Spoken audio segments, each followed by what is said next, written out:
Road ఇది main road main road ఇది big బజార్కి వెళ్తుంది మెయిన్ రోడ్ ఇది. అంటే లైన్ వేసిరా? లైన్ వేసింది సార్, లైన్ వేసింది 2 వారాలు 3 వారాలు అవుతుంది. ఇంతవరకు రోడ్ అనేది లేదు. ఇది మెయిన్ రోడ్ ఇది. ఎక్కడికి వెళ్తుంది రోడ్డు? ఈ రోడ్డు అమీర్పేట్ బస్ స్టాప్ కి వెళ్తుంది.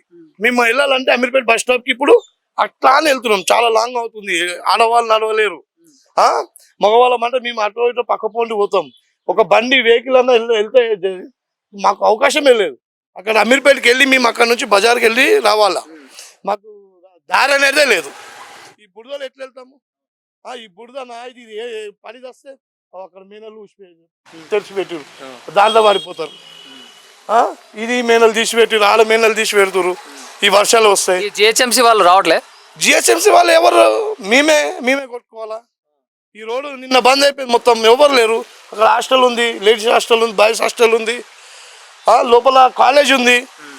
ఈ కాలేజ్ వెళ్ళే పిల్లలు మొత్తం ఇట్లనే పోతారు. ఇట్లా పోతే ఇట్లా వాటర్ అన్నీ. ఇక్కడ వాటర్ ఉన్నాయి, ఇక్కడ ఈ రోడ్డు లేదు. ఇంకెక్కడ పోతాం మనుషులు? ఇది చూస్తున్నాం ఇక్కడ. ఈ రోడ్డు చూడొచ్చు, ఇది మొత్తం కూడా తవ్వి వదిలేసినటువంటి పరిస్థితి. అంటే ఇక్కడ మన డ్రైనేజ్ లైన్ వేసారా ఏందనేది మనకు తెలియదు. కాకపోతే మ్యాన్ హోల్స్ అయితే కనబడుతున్నాయి, తవ్వి పెట్టినటువంటిది. దీన్ని చాలా రోజులు అవుతుంది. దీన్ని ఒక రోడ్డు వేసే క్రమంలో ఆ దిశలో అయితే ప్రభుత్వము జిహెచ్ఎంసీ వాళ్ళు స్పందించట్లేరని చెప్పేసి స్థానికులు అయితే చెప్తున్నటువంటి పరిస్థితి.